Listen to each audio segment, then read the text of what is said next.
আসসালামু আলাইকুম রহমতুল্লাহি ওয়া বারাকাতুহু। আপনি কি খুব চিন্তিত, খুব হতাশাগ্রস্ত, টেনশান, মুশকিলিয়াত এবং পেরেশানির মধ্যে আছেন? তো don't worry, don't worry, don't worry, don't worry, because ফাইন্না মাআল উসরি ইউসরা, ইন্না মাআল উসরি ইউসরা। আল্লাহ পাক রব্বুল আলামিন কোরআন মাজিদের মধ্যে নিজে স্বয়ং বলেন যে সমস্ত পেরেশানি, দুঃখ, কষ্টের পরেই আসবে কি? শান্তি।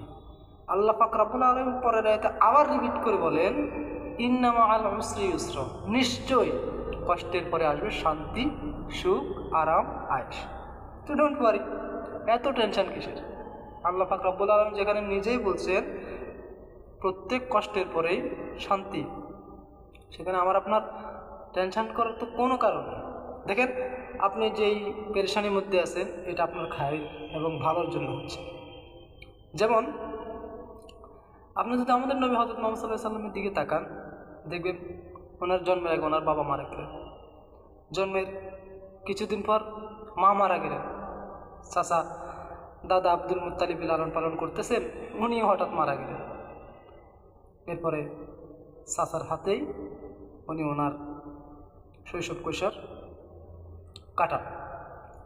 তো আল্লাহ নবী, যিনি দু জাহানের বাদশাহ, আহমদ মুস্তফা, মোহাম্মদ মুস্তফা, সকল নবীদের সর্দার, আল্লাহ পাক রব্বুল আলামিনের হাবিব হওয়া সত্ত্বেও যদি উনি কষ্টের জিন্দেগি লালন পালন করেন, ওনাকে যদি এত কষ্ট দেওয়া হয়, তাহলে উনি যদি এত কষ্ট ভোগ করেন, তাহলে আমি আপনি কি? দেখেন, একজন গর্ভধারিণী মা কিন্তু তার বাচ্চা প্রসবের পূর্বে প্রচণ্ড ব্যথা এবং কষ্ট অনুভব করে, কিন্তু এই কষ্টটা কিছুদিন পরেই উনি কিন্তু কি, যখন তার সন্তানের মুখটা দেখে তখন তার সমস্ত কষ্ট নিমিষেই দূর হয়ে যায়। আমি বলতেছিলাম যে সমস্ত কষ্টের পরেই কি আসে? সুখ শান্তি। আর সুখ শান্তি আসার, আপনি সফল হওয়ার সবচেয়ে বড় আলামত হচ্ছে আপনার মানসিক শান্তি কিছুদিনের জন্য হ্রাস পাবে। আপনি কিছুদিনের জন্য কষ্ট এবং হতাশার মধ্যে দাখিল হয়ে যাবেন, লিপ্ত হয়ে যাবেন, এবং এই কষ্টটা যখন কেটে আপনি উঠবেন, ঠিক তখনই আপনি দেখবেন চারোদিক থেকে আপনার সুখ শান্তি, সফলতা এবং কামিয়াবি। এটা সত্য। ইউসুফ আলাইহিস সালামকে দেখলেন না?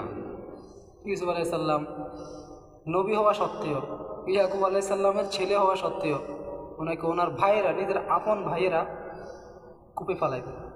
সেখান থেকে একজন নিয়ে ওনাকে গোলাম বানালেন।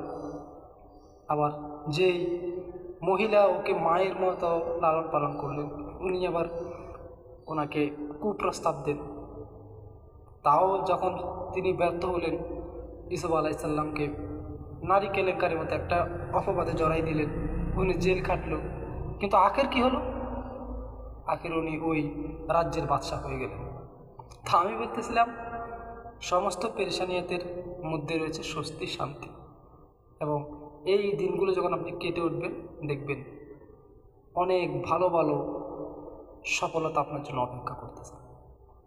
আপনি তখন অবাক হয়ে যাবেন যে হায়, আমার জন্য এত নাজ নিয়ামত, এত কামিয়াবি আমি তো কখন ভাবতেই পারলাম না, ভাবতেই পারিনি। তো ইউসুফ আলাইহিস সালামের জীবন থেকে বোঝা যায় যে সমস্ত পেরেশানির পিছনেই রয়েছে শান্তি, সুখ, সফলতা। তো ডোন্ট ওয়ারি, ইনশাআল্লাহ আপনি সফল হবেন, আপনি কামিয়াব হবেন। এই জন্য আপনি হালকা কিছু কষ্ট এবং পেরেশানিয়াতের মধ্যে কি আছেন, নিমিষেই শেষ হয়ে যাবে ইনশাআল্লাহ। Don't worry.